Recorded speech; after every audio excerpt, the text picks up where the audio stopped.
All right, thank you. Thank you very much for inviting me.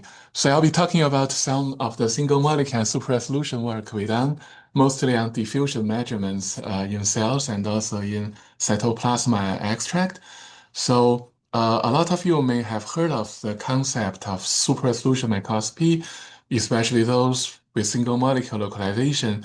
The idea is that when you have a diffraction limited fluorescence image, if we can make the molecule to blink and on and off over time, so in each camera frame we have a few molecules, then we can localize to the position of those molecules to pinpoint their position. So by doing so over some thousands of frames, we can gradually accumulate all the positions of the molecule to generate an image of higher resolution than the initial image. So through this trick, we can nowadays very easily get a resolution better than 20 nanometer, and it also has three-dimensional capability. So this method has been given the name like storm palm, or more generically, single molecule localization microscopy, SMLM, essentially combining single molecule imaging and blinking. So as one example, during my postdoc, to show that this powerfulness of this method was acting cytoskeleton in neurons with diffraction limited image, we don't resolve anything, but with 10 nanometer, 20 nanometer spatial resolution, we can see a periodic structure inside the axon based on actin and other cytoskeleton components. So altogether, it's showing that with high resolution, we can now resolve more structures in the cell. However, today I'll be focusing on some of our new results extending the single molecule localization microscopy to molecular velocity and diffusivity. The question is, how do molecules diffuse inside a very crowded cell? Like if you think about models, it may look like that. The question is, does diffusivity exhibit subcellular structures?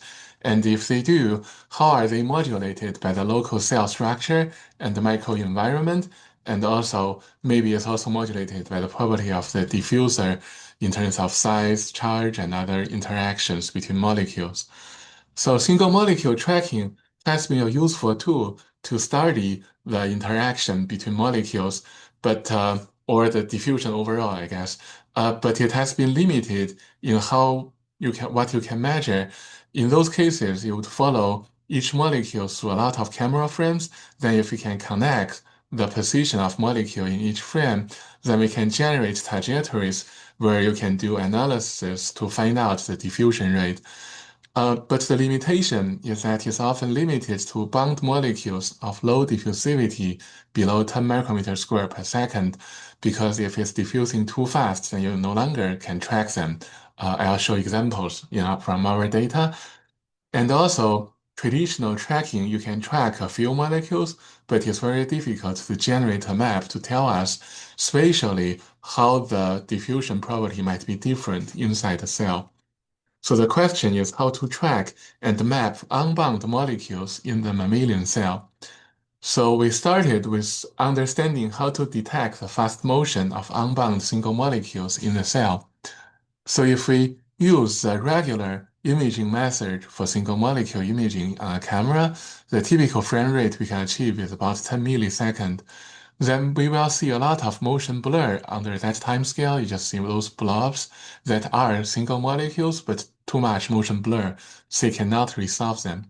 So one way to overcome motion blur is to use stroboscopic illumination. So instead of having continuous light on, we have very short pulses of the laser to illuminate the sample, so that because even though the frame time is still the same time, if the light is only on for half a millisecond, then the image will only be collected for the time when the light is on. And because of that, this entire frame will only show the image corresponding to the laser pulse, so you can see clear resolved single molecule images as shown in this case.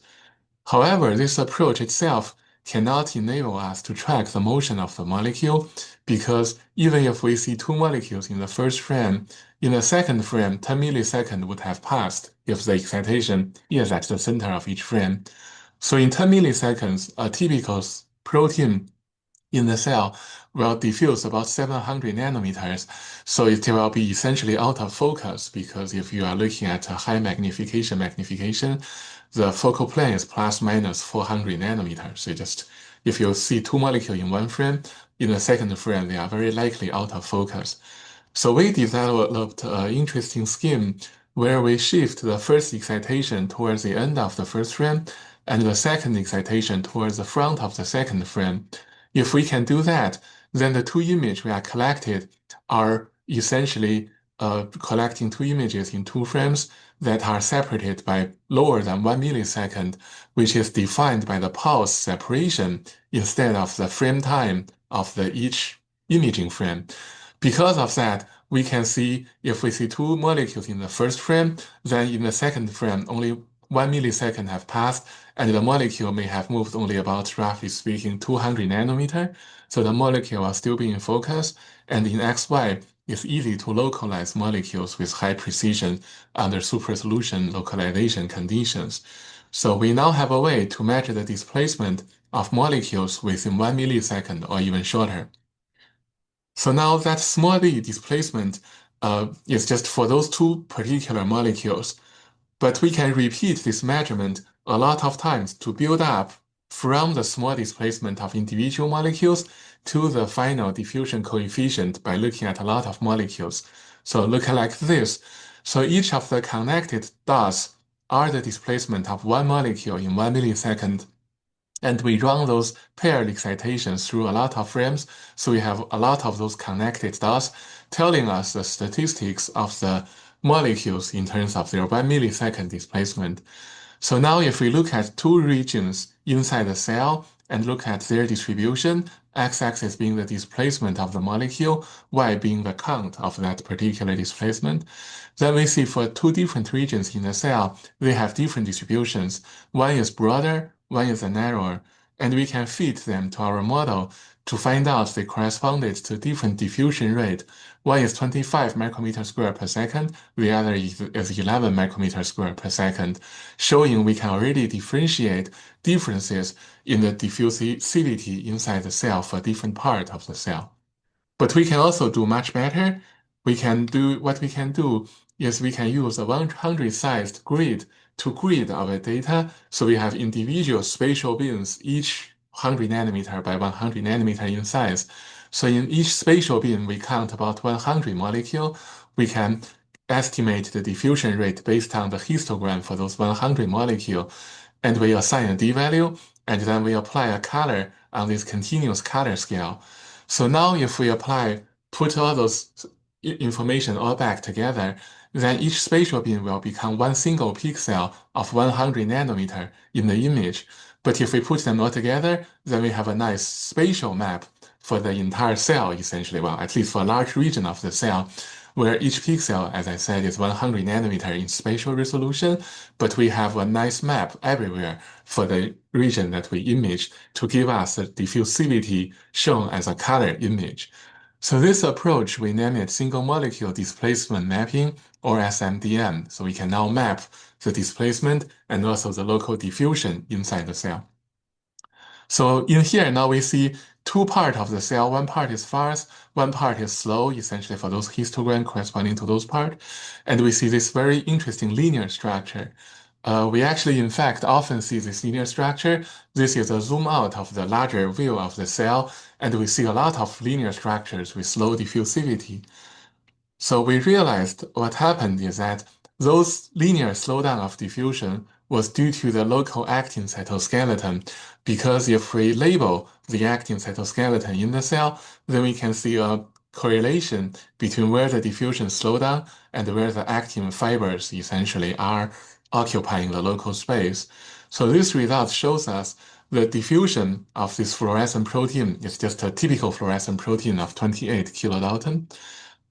Essentially will slow down due to the macromolecular crowding by the actin cytoskeleton. So when the actin stress fiber are there, they generate a macromolecular crowding over there, and it will slow down locally the diffusion. We also look at the diffusion inside the nucleus, and we also saw something interesting. In this case, we are looking at the diffusion of the same fluorescent protein. This is the shape of the nucleus. Here we are looking at the diffusion inside the nucleus, but outside is still actually within the cell, but it's just outside of the nucleus. So what we see is that we do see one region with very low diffusivity. This is the nucleolus. So people do know nucleolus has a gel-like behavior. So it can be understood it's just a very crowded space where the diffusion slows down. But at the same time, we also see regions of fast diffusivity and also regions of slow diffusivity. Because we are looking at the nucleus, it's natural to consider whether the chromosome is changing the local diffusion behavior.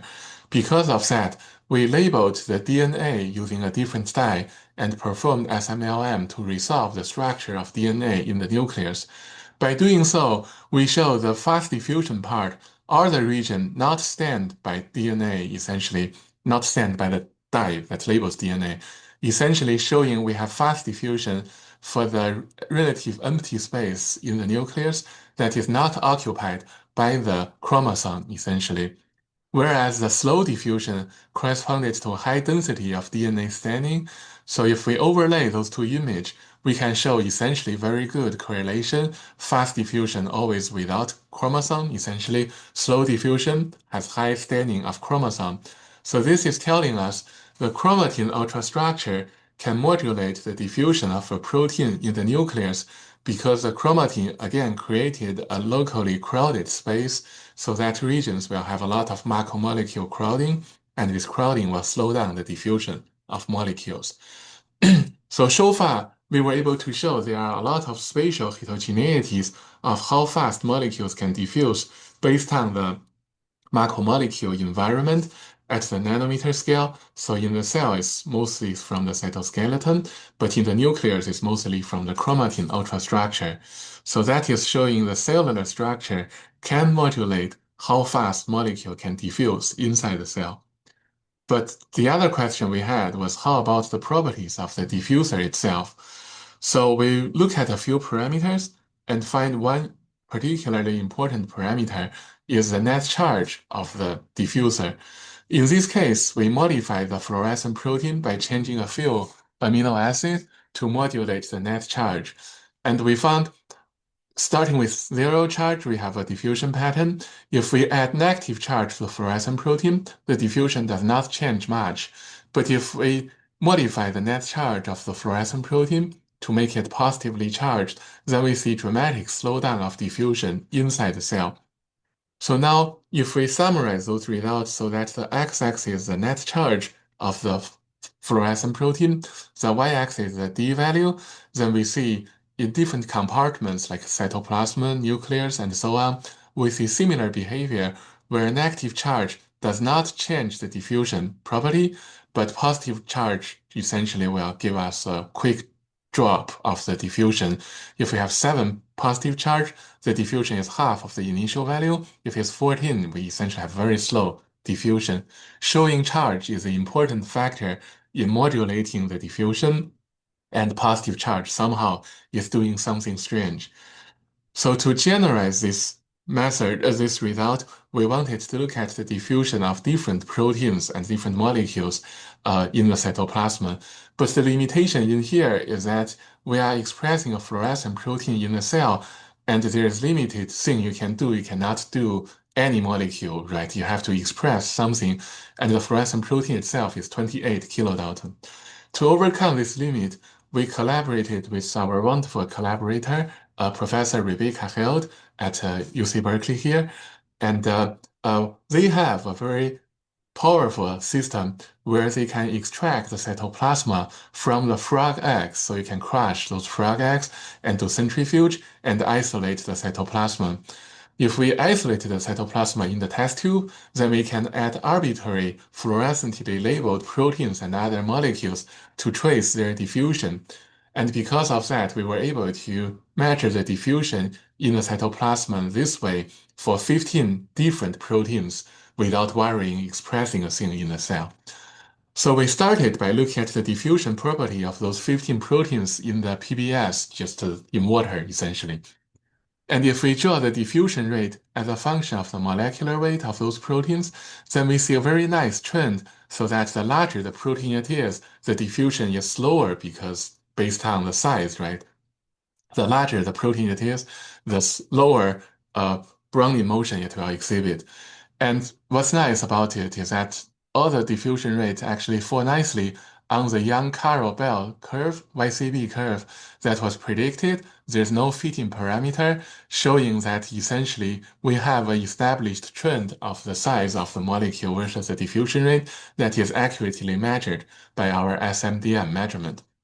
So now if we measure the diffusion in the cytoplasma extract, then what we found is that if we measure negatively charged proteins, all of them roughly follow one half of the initial value in water because cytoplasma has about 2 times higher viscosity when compared to water. So everything slows down the same way by twofold. However, if we measure the diffusion rate of positively charged protein, then we see further drops in the D value, so all of them fall substantially lower than the one half predicted value for that particular molecular weight. Or another way to look at the data is that we plot the diffusion value in the cytoplasma extract over their native value in PBS or in water. And then if we plot that value as a function of the net charge of the protein, then we see all the negatively charged protein will have a value around 0.45, essentially again, twice the viscosity, so one half of the diffusion rate in water. But if we look at the positively charged protein, then if we have a little bit positive charge, it will drop a little bit. But if we have above 5 positive charge, then we see a dramatic slowdown, much lower when compared to the negatively charged, which is one half of the diffusion in water. Moreover, in this system, we can easily modulate the interaction between proteins in the system. And in one case, if we add the sodium chloride salt into the extract, then we can see if we add more and more sodium chloride, then the ratio between the extract and the PBS will gradually recover. It will increase for the positively charged protein to gradually approach the negatively charged protein. The negatively charged protein, as we said, about 50%, and it doesn't change as we add salt. But the positively charged protein will essentially have less suppression as we add more salt to the system. So this is telling us the interaction is based on the charge interaction that can be screened off by adding salt to the system. Essentially saying there is a sign asymmetric interaction between proteins in the cytoplasmic extract, and is essentially a charge interaction, but somehow it's charge asymmetric. We have different results for positive and negatively charged proteins. So we do have explanation for the very interesting behavior, and it actually stemmed very much from the constitution of the cytosol or the cytoplasma itself. In the mammalian cytosol, it is known we have a very high concentration of potassium of about 140 millimolar, followed by sodium of 12 millimolar. So we have a high concentration of cations. But at the same time, the negatively charged ions have very low concentration. Chloride is only 4 millimolar, bicarbonate 12 millimolar. So this imbalance tells us that in the cell, the small ions are dominantly positively charged, but the large biomolecules are negatively charged. Specifically, we can actually estimate the charge distribution to say the positive charge are about 150 millimolar, mostly on small ions. Negative charge is about 20 millimolar on small ions, about 60 millimolar on RNA, and about 70 millimolar on proteins. Because of this distribution of charge, when we have a negatively charged diffuser, it will be immediately neutralized by potassium alone mostly, and essentially it will not change the size of the diffuser, so it will behave very similar to a neutral diffuser. Instead, if we look at a positively charged diffuser, because there is very minimal negatively charged ion, it cannot screen off the charge of the positive diffuser, but instead those charge have to interact with the large biomolecules like RNA and protein, as we said, that carry the negative charge, and because of that, they form an aggregate or a dynamic complex that essentially will give us a dramatic slowdown of diffusion in those situations. So we say because of the distribution of the charge in the cell, the diffusion behavior will be different for positively charged versus negatively charged protein. In fact, if we look at the mass spec measured protein abundances in the cell, then we realize most of the protein are actually heavily negatively charged, and a few are neutral, essentially, or close to neutral. But essentially, we say most of the protein in the cell are actually negatively charged or maybe neutral, so that in a sense is to say it both explained our model where we say most of the negative charge are on the proteins in the cell, and also we reason the negative charged proteins can diffuse correctly in the cell, but any positively charged protein, if ever is found in the cell, it will start interact non-specifically with RNA and protein. Their diffusion will slow down, and their function may not be correct. So maybe evolution-wise, all the proteins in the cell have evolved into a direction to carry negative charge to avoid non-specific interaction. So now we actually was able to recapitulate those charge interactions in buffers.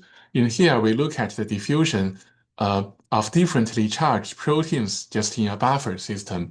And we graduate the added buffer into the buffer BSA. So BSA is negatively charged. So as we add them into the solution with higher and higher concentration, we see the negatively charged proteins did not change their diffusion, but the positively charged proteins will have a drop down of diffusion gradually, meaning they will decrease in their diffusion likely through the interaction with the BSA. Furthermore, we find all those diffusion will can be limited to a final diffusion rate of about 20 micrometers square per second. We actually can convert this diffusion rate back to the size of the diffuser based on Einstein-Stork's equation to say this corresponded to, roughly speaking, 21 nanometer diameter. And this actually is in agreement with a single shell of BSA protein, which is about 7 nanometer, coating the surface of a positively charged protein. So that's why for other proteins, they essentially formed the structure roughly 21 nanometer. So they essentially saying in the limit of low concentration of positively charged protein, but high concentration negatively charged protein of BSA, we show this shell structure that give us a 21 nanometer diameter. We also have some additional interesting results that we showed in looking at a positively charged protein diffusing in the cytoplasmic extract after we degrade the RNA. Initial goal, we are trying to dissect the contribution of RNA and ribosomes, which are negatively charged in their interaction to slow down the diffusion. But unexpectedly, if we degrade the RNA with RNase, then we actually found we generate a lot of slow diffusion aggregates inside the cytoplasm. So what we found eventually is that the RNA degradation released positively charged ribosomal proteins. So initially they are bound with the RNA to generate a totally negatively charged complex at the ribosome.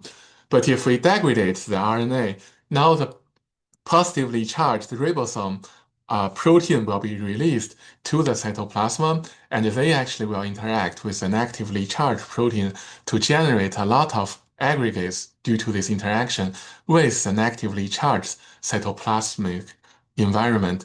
To test this model, we found if we just add polylysine to the cytoplasm, we also induce similar aggregates essentially in the cytoplasm. But if we add negatively charged protein, we don't induce such segregation, aggregation. So the conclusion is that the cell essentially has a negatively charged protein environment. So if you have a positive charged protein, it will essentially lead to aggregates and slow down of diffusion. So I believe this is my last slide. So in this case, we have a final mystery we are trying to tackle is to say, why do we see one half of the YCB value in the cytoplasma, independent of the size of molecule for both small protein and large protein. So what we realized is that the missing part is that we removed actin in most of our extract preparations.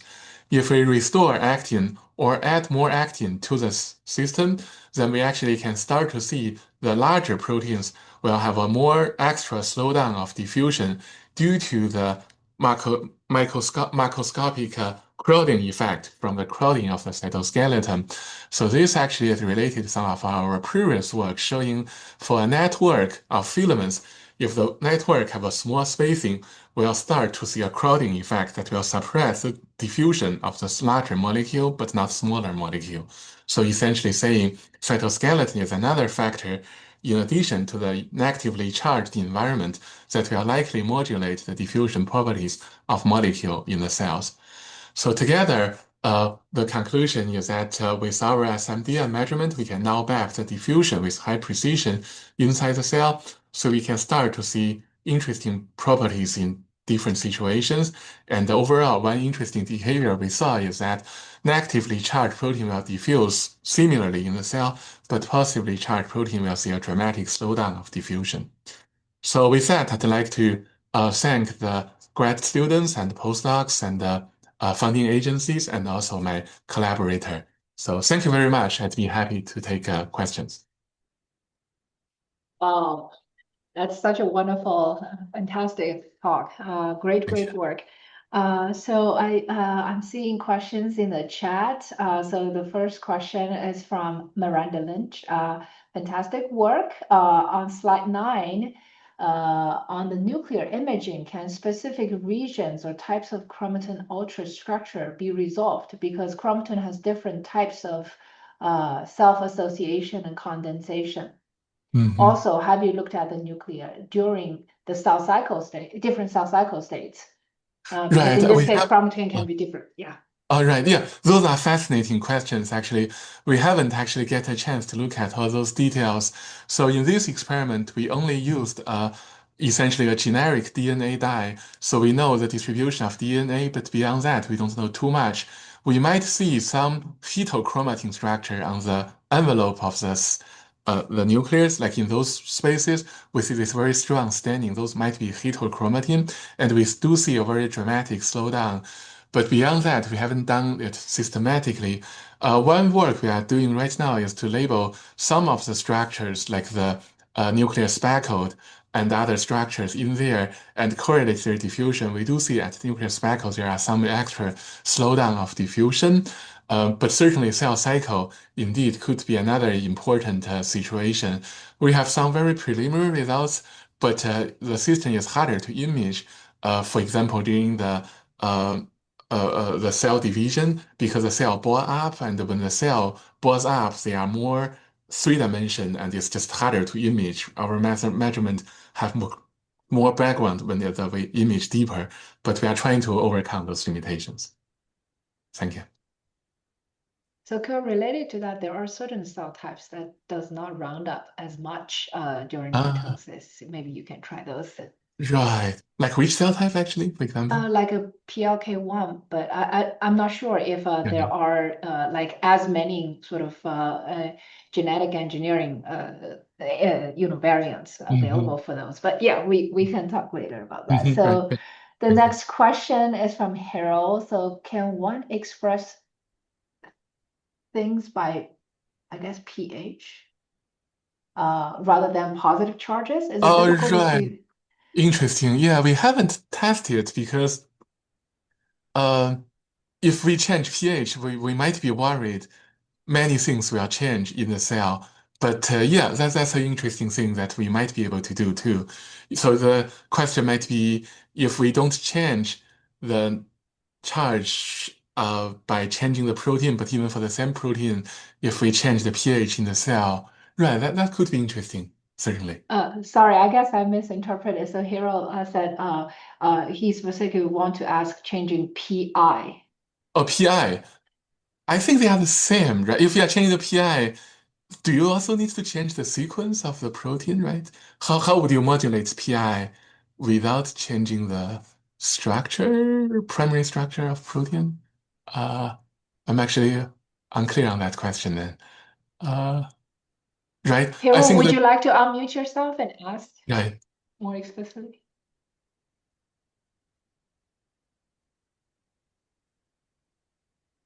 Oh, no micro. Um, so maybe what we can do is to Here, maybe what you can try to type more details into the chat, and we can first answer the next question from Ashok.